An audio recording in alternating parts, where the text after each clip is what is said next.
ወወልድ ወመንፈስ ቅዱስ አሐዱ አምላክ። በስመ አብ ወወልድ ወመንፈስ ቅዱስ አሐዱ አምላክ። በስመ አብ ወወልድ ወመንፈስ ቅዱስ አሐዱ አምላክ። ይትባረክ እግዚአብሔር አምላከ አበዊነ ቅዱሳን ዘሰብአ ምሕረቶ ላዕሌነ።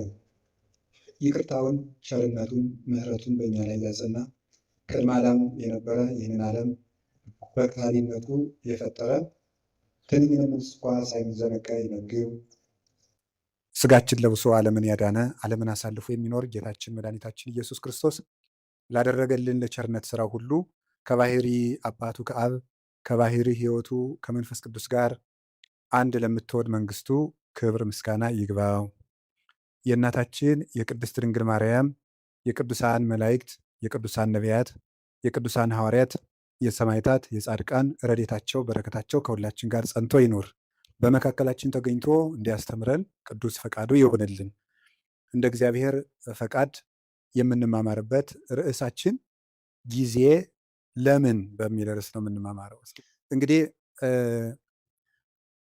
ኦርቶዶክሳዊነት ወይም ኦርቶዶክሳዊ ሰው አንድ የቤተ ክርስቲያን አባት ሲናገር በትክክል የሚኖሩ ሰዎችን ካያችሁ እነርሱ ክርስቲያኖች ናቸው ብሎ ይናገራል። በትክክል የሚኖሩ ሰዎችን ካያችሁ እነርሱ ክርስቲያኖች ናቸው። ክርስቲያኖች እውነትን የሚያምኑ ናቸው። እውነት ነፃ ያወጣል። ስለዚህ ነፃ ፍጡሮች ናቸው። ነፃነትም ከእውነት ነው፣ እውነትም ነፃነት ነው። እውነትን የያዙ ሰዎች ነፃ ናቸው። ነፃ አእምሮ ያላቸው ሰዎች ደግሞ ከህሊና ዕዳ ሸክም የተለዩ ናቸው። እነሱ በትክክል ራሳቸውንም ዓለምንም መምራት መኖር ይችላሉ። እና ክርስቲያንነት ማለት በትክክል መኖር ነው። ክርስቲያንነት በትክክል መኖር ከሆነ ስለ እያንዳንዱ ነገር እንዴት እንደምናደርገው ማወቅ አለብን። ክርስቲያኖች አንድ ነገር እጃቸው ሲገባ ምን ሊያደርጉት እንደሚገባ የሚያውቁ ናቸው። ለምሳሌ ሕፃናት አንድ ነገር እጃቸው ላይ ቢገባ ምን እንደሚያደርጉት አያውቁም። በብዙ ልፋት የተገኘ ተቆፍሮ የተገኘ ወርቅ ወይም ዕንቁ ወስዳችሁ እጃቸው ላይ ብታስቀምጡ ወይ ይጫወቱበታል፣ ወይ ይወረውሩታል፣ ወይም ደግሞ ጭቃ ውስጥ ሊጥሉት ይችላሉ። ስለዚህ እንደዚያ እንዳይሆን የበሰለ ሰው ምልክቱ እጁ ላይ ያለውን ነገር ምን እንደሚያደርገው ማወቅ ነው። የተናቀውን አያከብርም፣ የከበረውንም አይንቅም ማለት ነው። መልካሙን ክፉ አይልም፣ ክፉውን መልካም አይልም።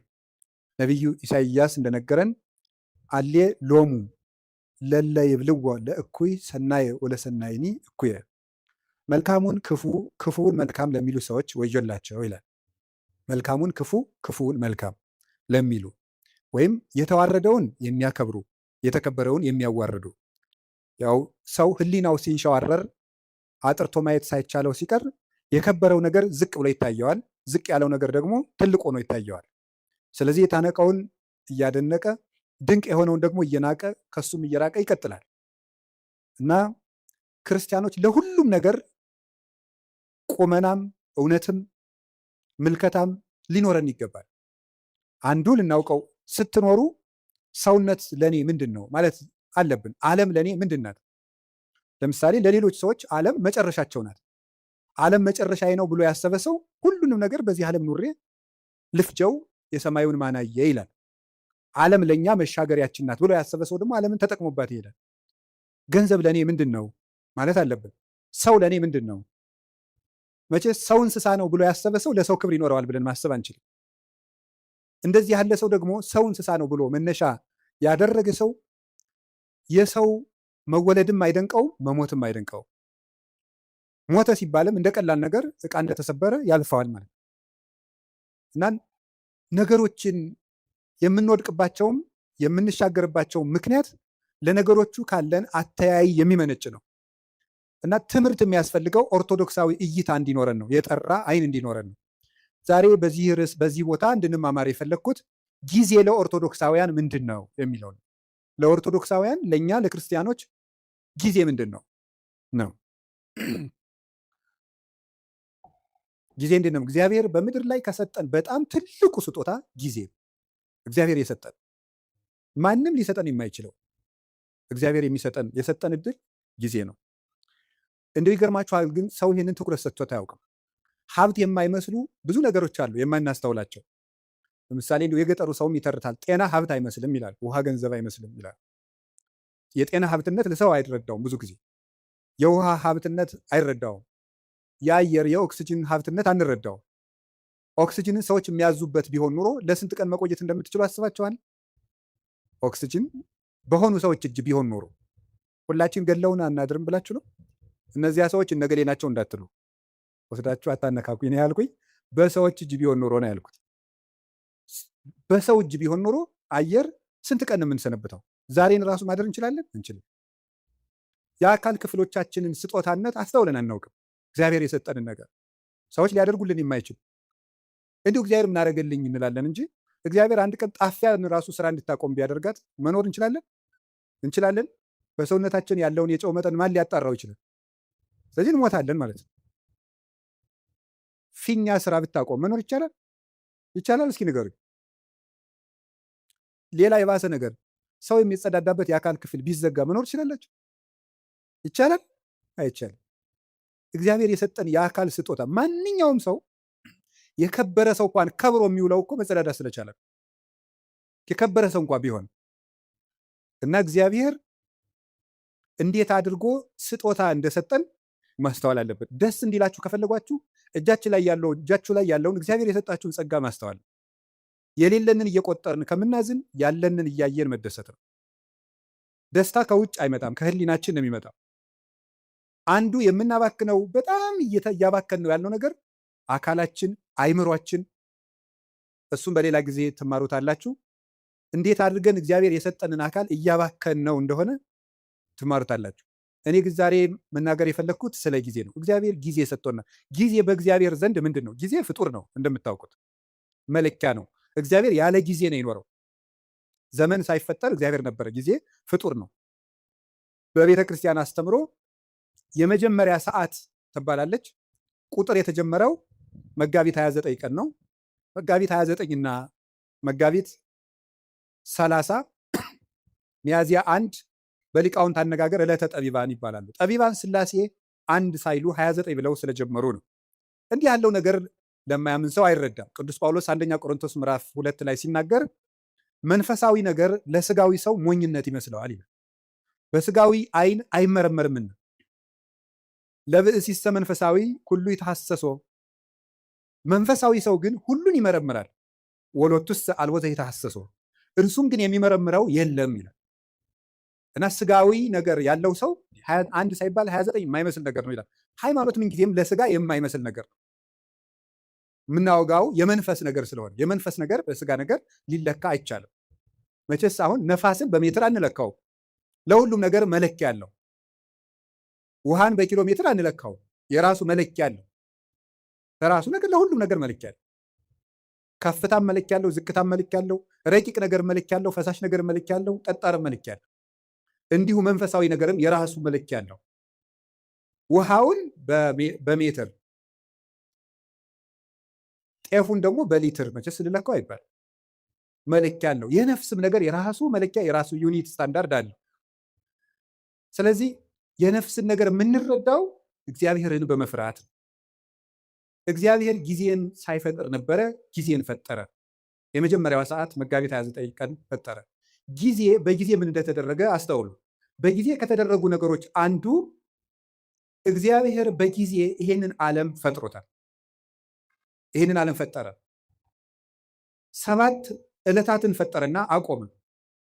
7 ዕለታት በዕብራውያን አነጋገር 7 ቁጥር ፍጹም ቁጥር ተደርጎ ይነገራል። መጽሐፍ ቅዱስ ሲተረጎም ማወቅ ካለብን ነገሮች አንዱ የመጽሐፍ ቅዱስን መነሻ ባህል ነው ማወቅ የሚገባል። የመጽሐፍ ቅዱስን መነሻ ባህል ስናውቅ መጽሐፍ ቅዱስን መረዳት እንችላለን። ስለዚህ በዕብራውያን ወይም በእስራኤል ባህል 7 ቁጥር እንደ ፍጹም ቁጥር ይቆጠራል። በኢትዮጵያ ለምሳሌ 10 ቁጥር እንደ ፍጹም ቁጥር ይቆጠራል አይደል? አታውቁም? ለምሳሌ የሆነ ሰው 10 ጊዜ አጨቅጭቀኝ ይላል። እናንተ ግን 3 ጊዜ ብቻ ሊሆን ይችላል ያላችሁት። ለምንድነው 10 ጊዜ የሚለው? ጭራሽ ማለት ነው፣ ፍጹም ማለት ነው። በዕብራውያን 7 ቁጥር ፍጹም ነው ብያችሁ ነበረ። እስመ ሁልቆ ሳብዕ በኀበ ዕብራውያን ፍጹም ውእቱ፣ በዕብራውያን በእስራኤል 7 ቁጥር ፍጹም ነው ይላል እግዚአብሔር። ስለዚህ ምን አደረገ? 7 ዕለታት ብቻ ፈጠረ። ለምንድን ነው እግዚአብሔር 7 ዕለት ብቻ የፈጠረው ስትሉ፣ 7ቱ ቀኖች ፍጹም ናቸው ለማለት ነው። 7 ብቻ። ለምን 8 ቀን አይፈጥርም እግዚአብሔር? ወይስ ዝቅ ብሎ 6 ቀን ቢያደርገው ምን አለ? የዓመቱን መለኪያ 7 ቀን ያደርገው ለምን ይመስላችኋል? 7ቱም ዕለታት ፍጹም ናቸው ይላል። እንዲያውም ልንገራቸው፣ የዚህ ዓለም ዋና ምሰሶዎች 7 ዕለታት ናቸው። በመጽሐፈ ምሳሌ ምዕራፍ 9 ከቁጥር 1 ጀምሮ እንዲህ ይላል፣ ጥበብ ሐነጸት ቤተ ወአቀመት ላቲ 7 አዕማደ፣ ጥበብ ቤቷን ሰራች 7 ምሰሶዎችንም አቆመች ይላል። ጥበብ ቤቷን ሰራች። ጥበብ የተባለ እግዚአብሔር ወልድ ነው። መንፈሳዊ ትርጉም አለው። የዛሬው ዓላማችን ግን እሱ አይደለም። ጥበብ ወልድ ይችን ዓለም ፈጠረች፣ 7 ምሰሶ አቆመች ማለት 7 ዕለታትን ፈጠረች ማለት ነው። 7ቱ ዕለታት ለምንድን ነው ምሰሶ የተባሉ ሲባል፣ ምሰሶ ቤቱን እንደሚያጸናው በዚህ ዓለም የሚኖር ነገር ሁሉ ጸንቶ የሚኖረው በ7ቱ ዕለታት በሚሰራ ስራ ነው ማለት ነው። ምሰሶው ሲፈርስ ወይም ምሰሶ ቢነቀል ቤቱ እንደሚናድ ሁሉ የሰው ልጅ ሕይወቱ የሚናደው ወይም የሚፈርሰው በ7ቱ ቀናት በሚሰራቸው ስራዎች ናቸው። 7 ቀን የምንሰራው ስራ ወይ ሕይወታችንን ያፈርሳል ወይ ሕይወታችንን ይሰራል። ምሰሶዎቹ በትክክል የቆሙለት ቤት እንደማይፈርሰው 7ቱን ዕለታት እንዴት መጠቀም እንደሚችል የሚያውቅ ሰው የጸና ቤት ይኖረዋል። የልብ ቤት፣ የአእምሮ ቤት፣ የስጋ ቤት፣ የነፍስ ቤት ይኖረዋል። ስለዚህ ዕለታትን ከመጠቀም እንኳን እኛ እግዚአብሔር ራሱ ቀን ተጠቅሞ ነው ስራ ይሰራል። ቀንን የማይጠቀም ሰው ምንም ማድረግ አይችልም። እግዚአብሔር 6 ቀን ነው ይህን ዓለም የፈጠረው። አይገርማችሁ? በ6 ቀን ዓለምን ፈጠረ። ምን ማለቱ ይመስላችኋል? ኋላ ያን 6 ቀን ደግሞ ለእኛ ሰጠን። የሰጠኋችሁ 6 ቀን እኔ ዓለምን የፈጠርኩበት ነው። እናንተ የምትቀልዱበት እሁድ 4 ባህሪያት የተፈጠሩበት ነው። መሬት፣ ውሃ፣ ነፋስ፣ እሳት፣ 4 ባህሪያት፣ 7 መላእክት፣ 7 ሰማያት፣ መላእክት፣ ብርሃን፣ 8 ፍጥረታትን ያከናወንኩበት ቀን ነው። እናንተ የምትቀልዱበት ሰኞ ይሄን የምታዩትን ጠፈር የዘረጋውበት ቀን ነው። እናንተ የምትቀልዱበት ማክሰኞ በምድር ላይ ያሉ እጽዋትን ሁሉ የፈጠርኩበት ቀን ነው። እናንተ እንደዋዛ የምትገፉት ረቡዕ በዚህ ዓለም የሚያሸበርቁ ፀሐይ፣ ጨረቃ፣ ከዋክብትን ያበራሁበት ቀን ነው። እናንተ በስንፍና የምትሸኙት ሐሙስ በባህር ውስጥ ያሉ አዞ፣ ጉማሬ፣ ሌሎችን ማሳልበሪዎችን በክንፍ የሚበሩትን በእግራቸው የሚሽከረከሩትን በክንፋቸው የሚበሩትን ሁሉ ያስገኘሁበት ቀን ነው። እናንተ በዋዛ በፈዛዛ የምታሳልፉት ዓርብ በአርአያዬ በአምሳሌ ሰውን የፈጠርኩበት ቀን ነው ማለቱ ነበረ። ሰኞ፣ ማክሰኞ፣ ረቡዕ እንደዋዛ ሲያልፉ እነዚህ ትዝ ብሏቸው ቃል እነዚህ ሁሉ ዓለማት 20 ዓለም ነው ያለው። አሁን እኛ ከ20 ዓለማት የምንኖረው በአንዷ በዳረ ጎጧ በጫፏ በዚች ምድር ነው። እግዚአብሔር የፈጠረው 20 ዓለም። ከ20ኛው በዚች ዓለም የምናየው ነገር ሁሉ እንኳን ተመርምሮ አይዘለቅም። ሕሊና ራሱ ይደክማል ቢያስብ። እንኳንስ ሌላውን ያንን ሰው ተፈጥሮ እንኳን ብታዩት ሊገባና ይችላል። እንደዚህ ያሉ ድንቅ ነገሮች የተደረጉት በ6 ቀን። የጊዜን ጥቅም አያችሁት? በ7ኛው ቀን እግዚአብሔር አረፈ። ምን ማለት ይመስላችኋል? እግዚአብሔር 6 ቀን ሰራና አረፈ። ስራችሁ ብዙ ይሁን እረፍታችሁ ጥቂት ይሁን ማለቱ ነበር። በቁሙ ነው፣ ወርቅ አለው፣ መንፈሳዊ ትርጉም አለው። ስራችሁ ብዙ ይሁን እረፍታችሁ ግን ጥቂት ይሁን። ይኸውላችሁ በዚህ ዓለም ላይ ብዙ ሰዎች የሚቸገሩበት ምክንያት ደስታን ፍለጋ ነው። ደስታ ደግሞ ከመስራት የሚመጣ ነው እንጂ ከማረፍ የሚመጣ አይደለም። ሐዘን ከየት ይወለዳል ካላችሁ ከረፍት ብዛት። የኃጢአት ምንጮች የሚባሉት መብል፣ መጠጥ፣ የረፍት ብዛት፣ እንቅልፍ ናቸው። ስለዚህ እረፍት የሚያበዙ ሰዎች ሁልጊዜም ህይወታቸው ሐዘንተኛ ነው። የእንቅልፍ ብዛት የተቦጫጨቀ ልብስ ያስለብሳል ይላል ሰሎሞን። ድሃ ያደርጋል ማለት ነው ብዙ የምትተኛ ከሆነ። የእንቅልፍ ብዛት መጽሐፍ ቅዱስ ነው ያለው፣ የተቦጫጨቀ ልብስ ያስለብሳል። ጊዜን ባለመጠቀማችን ምክንያት አይ ጊዜ የሰጣቸው አያገሌ ሀብታሙ ነው ምናምን ቢባል የድንቁርና ጉዳይ ነው። በጊዜ ያለመጠቀማችን እንዴት እንደሚጎዳን ተመልከቱ። እስቲ ርዕሳችን ምንድን ነው? እስቲ በሉ ምን አላችሁኝ? ጊዜ ለምን እግዚአብሔር በጊዜ ዓለምን ምን አደረገበት አልኳቸው? ፈጠረ፣ ዓለምን አጸናበት። ጊዜ ምሰሶ ነው። ጊዜ መፍጠሪያ ነው። የሌለን ነገር ማምጫ ነው። ጊዜውን የሚጠቀም ሰው የሌለ ነገር ያመጣል። እግዚአብሔር በጊዜ የሌለን ነገር አመጣ። ሰማይ አልነበረ፣ ምድር አልነበረ። የሌለንን ነገር ማምጣት ከፈለጋችሁ ጊዜያችሁ ተጠቀሙ። ጊዜ ላይ የሚቀልድ ሰው ምኞቱን ታቅፎ ይሞታል እንጂ ምንም አያመጣም። ጊዜ ነው የሌለውን ያመጣል።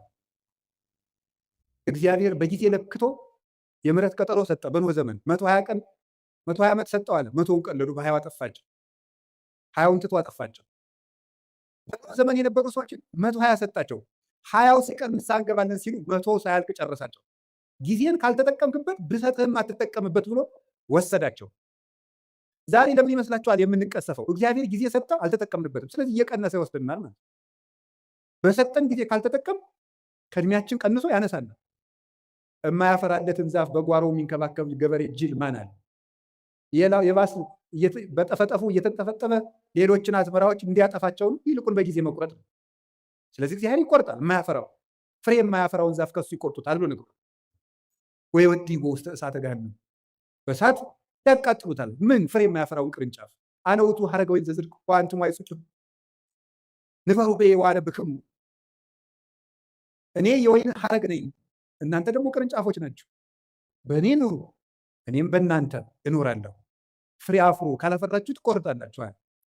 እግዚአብሔር በጊዜ ምሕረት ሰጠ፣ በጊዜ ያልተጠቀሙትን ደግሞ አጠፋቸው። እግዚአብሔር ለመወለድ 5500 ዘመን ቀጠረ። 5500 ዘመን ሲፈጸም ተወለደበት። ዋመ በጽሐ ጊዜሁ ፈኖ እግዚአብሔር ወልዶ ዋሂደ ወተወልደ እምብእሲት። የዘመን ፍጻሜ በደረሰ ጊዜ እግዚአብሔር ተቀዳሚ ተከታይ የሌለ ልጁን ውረድ ተወለድ ሙት ተሰቀል ብሎ ለኩነተ ሥጋ ወደዚህ ዓለም ላከው። ንዕድ ክብርት ከምትሆን ከመቤታችንም ተወለደ ይላል። ጊዜው በደረሰ ጊዜ በጊዜ እግዚአብሔር ተወለደ። በጊዜ ዓለምን ፈጠረ፣ በጊዜ ቀጠረ፣ በጊዜ ሱባዔ አስቆጠረ፣ በጊዜ ትንቢት አናገረ። ጊዜው ሲደርስ ደግሞ ተወለደ። እግዚአብሔር በጊዜ ምስጢር ገለጠ። በጊዜ ጌታችን መድኃኒታችን ኢየሱስ ክርስቶስ ብዙ ሰርቶበታል። ምስጢርም የሚገለጠው በጊዜ ነው። በጊዜው ተጠመቀ፣ በጊዜው ተወለደ፣ በጊዜው አደገ፣ በጊዜ ጾመ 40 ቀን፣ በጊዜ አስተማረ 3 ዓመት ከ3 ወር፣ በጊዜ ምስጢሩን ገለጠ። በደብረ ታቦር እንኳን ብርሃን ከገለጠላቸው ማለት እንዳትናገሩ እስካሜ ይትፌጸም በጊዜው፣ ጊዜው እስኪደርስ ድረስ በትንሣኤ ልቡናችሁ ቀንቶላችሁ ምስጢር ተከናውኖላችሁ በሀብተ መንፈስ ቅዱስ ተሰጥታችሁ እስክትናገሩት ድረስ ቆዩ አላቸው። በጊዜ የሚነገር አለ፣ በጊዜ የማይነገር አለ። ወቤ ብዙ ነገር ዛነ ነግረክሙ፣ የምነግራችሁ ብዙ ነገር ነበረኝ። ወባሕቱ ኢትክሉ ይእዜ ጸዊሮቶ፣ ነገር ግን ዛሬ ልትሸከሙት አትችሉም። በጊዜው ነግራችኋለሁ። በጊዜ የሚነገር አለ። በነገራችሁ ላይ ጥበበኛ ሰው ማለት የት መናገር እንዳለበት የሚያውቅ፣ መቼ መናገር እንዳለበት የሚያውቅ፣ በማይናገርበት ጊዜ ዝም የሚል፣ በሚናገርበት ጊዜ ደግሞ ዝም የማይል፣ ጊዜ ቦታ አይቶ የሚናገር ሰው ነው ጠቢብ የሚባለው። ሁሉም በጊዜው የሚናገር። ጌታችን ኢየሱስ ክርስቶስ በጊዜው ተሰቀለ፣ በጊዜው ተያዘ፣ በጊዜው ሞተ፣ በጊዜው ተነሳ፣ በጊዜው አረገ፣ በጊዜው ሀብተ መንፈስ ቅዱስ ላከላቸው። 10 ቀን ጠብቆ ያለ ጊዜ ጸጋም አይሰጥም። እንዲህ አሁን ልጁን እንደው ልጅ የሌላቸው እናት አባት 9 ወር ከ9 ወር አስቀድሞ እንደው በ3 ወሩ ከብት ጠባቂ ስለሌለን ልጁ ቶሎ እንዲደርስ ይወለድ ይወለድ አይወለድ፣ ጊዜው ነው የሚወለድ። ለመውለድም ጊዜ አለ። ጸጋም በጊዜው ነው የሚሰጠው። ጥያቄም በጊዜው ነው የሚመለሰው። ጊዜ አለ። አሁን ፈልጌያለሁ ቢባል አይሆንም፣ በጊዜው ይሆናል። መቆየት ያለብንን መቆየት። እግዚአብሔር በጊዜው ሁሉን ሰራ። እንግዲህ ደግሞ በጊዜው ይመጣል። ያ ጊዜ መቼ እንደሆነ ደግሞ አታውቁም ብሎኛል። ትግሁ እንከ እስመ የተአምሩ ጊዜ ይመጽእ እግዚእክሙ፣ ጌታችሁ የሚመጣበትን ጊዜ አታውቁምና ተግታችሁ ጠብቁ። ሶበሰ አይመረ በአለቤት ጊዜ ይመጽእ ሰራቂ እምተጋ ዋህለው፣ ባለቤት ሌባ የሚመጣበትን ጊዜ ቢያውቅ ኑሮ በዚያች ሰዓት ይተጋ ነበር። ግን ሌባው መቼ እንደሚመጣ ስለማያውቅ ሌሊቱን ሙሉ መትጋት አለበት። እናንተም ጌታችሁ የሚመጣበትን ሰዓት ብታውቁት በዚያች ሰዓት ብቻ ትተጉ ነበር። ግን ጌታችሁ በ10 ዓመታችሁ ይምጣ፣ በ20 ዓመታችሁ፣ በ30 ዓመታችሁ ይምጣ፣ በ50 ዓመታችሁ፣ ስትጀምሩ ይምጣ፣ ስትጨርሱ አታውቁትም። ስታገቡ ይምጣ፣ ስትሸመግሉ ይምጣ፣ ሳታገቡ ይምጣ፣ ስታገቡ ይምጣ፣ አታውቁትም። በድህነታችሁ ጊዜ ይምጣ፣ በሀብታችሁ ጊዜ ይምጣ፣ ስትሾሙ ይምጣ፣ ስትሻሩ ይምጣ፣ የምታውቁት ነገር የለም። በሰጣችሁ ጊዜ ተዘጋጅታችሁ ኑሩ ብሎ ሰጥቷል። ጊዜ እንዲህ ያለ ሀብት ነው። የእግዚአብሔር ቤተሰቦች በጊዜ እንጠቀምበት። ጊዜን አባቶቻችን ብዙ ሰርተውበታል። ቅዱስ ቂርቆስ ያን ሁሉ ሰማዕትነት ሲፈጽም የስንት ዓመት ልጅ ነበር? የ3 ዓመት ልጅ። ድንግል ማርያም የአምላክ እናት ስትሆን የስንት ዓመት ልጅ ነበረች? የ15 ዓመት ልጅ ነበረች። እንግዲህ የዚህ ውስጥ 50ም አለ 60ም አለ። እንደገና ደግሞ ወጣት ነኝ እያላችሁ የምትቀልዱ ገና ልጅ አይደለሁ እንደምትዝሙ ለተንኮል ሲሆን ልጅ ነኝ አትሉ። ቁረቡ ሲሏችሁ ልጅ ነኝ ትላላችሁ። ኃጢአት ሲሆን ልጅ ነኝ አትሉ ትላላችሁ። አረ ይሄ ልጅ ነኝ ገና ቆይ ይሄን አትስጡኝ ትላላችሁ አትሉ። ግጥም አድርጎ ለመብላት ልጅ ነኝ የሚላል አለ እንዴ? አይጣል አይደርሳል። አሁን ማለት ተገኝቶ ነው። እንዲሁም ትንንሹ ነው ብዙ የሚበላ። ለማመንዘር ልጅ ነኝ የሚላል የለም። ትንሹም ትልቁም ለጽድቅ ሲሆን ልጅ ነኝ አትበል ብሏል። ሕፃን ነኝ ይተበል እስመ ንዑስ አነ፣ እኔ ልጅ ነኝ አትበል ብሏል። ትንቢተ ኤርምያስ ምዕራፍ 1 ቁጥር 8 ላይ ለበጎ ነገር ልጅ ነኝ አትበል። ስለዚህ የእግዚአብሔር ቤተሰቦች ቅዱስ ጊዮርጊስ 4 ጊዜ ሞቶ ሲነሳ ያን ሁሉ ሰማዕትነት ሲፈጽም ጠቅላላ ዕድሜው 27 ዓመት። በጊዜ አባቶቻችን ተጠቀሙበት። በቀኝ የተሰቀለ ወንበዴ መንግስተ ሰማያትን የወረሳት በ3 ሰዓት ዝግጅት ነው። ለተጠቀመበት ሰው 3 ሰዓት መንግስተ ሰማያትን ያስገኛል። አብሮ የቆመው ሰው ደግሞ በዚያው ሲኦልን አግኝቷል። እድሜ ዘመኑ አንድ ቀን የሰማ ሰው ዘኬዎስ ተመልሶ ጊዜውን ተጠቅሞ መንግስተ ሰማያት ገብቷል። 3 ዓመት አብሮ የቆየው ይሁዳ ጊዜውን መቀለጃ ስላደረገው ከክርስቶስ መንግስት ውጭ ሆኗል። በጊዜ የሚቀልድ ሰው ይሁዳ ጊዜውን እንደ ድል መጠቀም ሲገባው መተናኮያ ያደረገው ምን አደረገ መስላችሁ? ክርስቶስን እኔ እሸጠዋለሁ አለ። እሸጥና እሱ እንደለመደ በታምራቱ ያመልጣል። ከዚያ በኋላ ደግሞ እኔ መመልሼ ገንዘቤን በልቼ መምህር የብዬ ከእሱ ጋር ታሪክ ይቀጥላለሁ አለ። ጊዜው ግን መሽቶ ነበር። ክርስቶስ ተያዘ። ደርሷላ። ሲሰርቅ የነበረበት ጊዜ አለቀ። በቃ አለ። እግዚአብሔር መቅረዚቱን አጠፋት። ከዚያስ ምን አደረገ ደግሞ? ጌታ ከማረጉ በፊት ሞቱ በፊት እኔ ተቀድሜ ሙቼ ሲኦል ቆየዋለሁ፣ ነፍሳትን ሲያወጣ ያወጣኛል አለ። አይ ይሁዳ አልፏል። እሱ ምን አደረገ ጌታ? የለም ይሁዳ ዛሬም አትሞትም ብሎ ግንባሩ ተፈጥፍጦ ቆይ፣ ሆዱ ተዘርግፎ ቆይ። ከዛ ምን አደረገ ጌታ ሲያርግ? አንተ ያሰቀልከው ሰው አረገ አለ። እኔን ሳያወጣኝ ብሎ ደንግጦ እወጣለሁ ሲል ከመቃኑ ላይ ከደጃፍ ወይም ከበሩ ላይ ግንባሩ ተፈጥፍጦ ሞተ። ምን አድርጎ ስትሉኝ፣ በጊዜ ቀልዶ የእግዚአብሔር የምሕረት ጊዜው አብቅቶ በቃኝ ብሎ እግዚአብሔር ታገሰው። 3 ዓመት ቻለው። አብሮት እየዋለ ሙዳየ ምጽዋቱን እየሰረቀ ማእምረ ኅቡዓት ክርስቶስ አብሮት እያለ እየሰረቀ የሚያውቀውን ጌታ እንዳለ አዋቂ መጥቶ አብሮት በሀከረቢ መምህር ደህና ዋልክ እያለ የልቡን በልቡ እያደረገ 3 ዓመት ቻለው። በቃኝ ያለ እግዚአብሔር ቸርነትን ላልተጠቀመበት መዓት ይታዘዝለታል። እግዚአብሔር ጊዜ የሚሰጠው ለቸርነት ነው። የተአምርኑ ከመሳሄዱ ለእግዚአብሔር ኪያከ ያገርህ ሀበ ንስሐ፣ የእግዚአብሔር ቸርነቱ አንተን ወደ ንስሐ እንዲመራ አታውቅምን? ይላል ቅዱስ ጳውሎስ ሮሜ ምዕራፍ 2 ላይ ሲናገር። የእግዚአብሔር ቸርነት እኮ የምሕረት ዕድል ነው፣ መጥፊያ አልነበረም። ሲራክም ይተወስክ ኃጢአተ በዲበ ኃጢአት እንዘ ትብል መሐሪ ውእቱ እግዚአብሔር። እግዚአብሔር ይቅር ባይ ነው፣ እግዚአብሔር ቸር ነው፣ እግዚአብሔር መሐሪ ነው እያልክ በኃጢአት ላይ ኃጢአትን አትጨምር ይላል።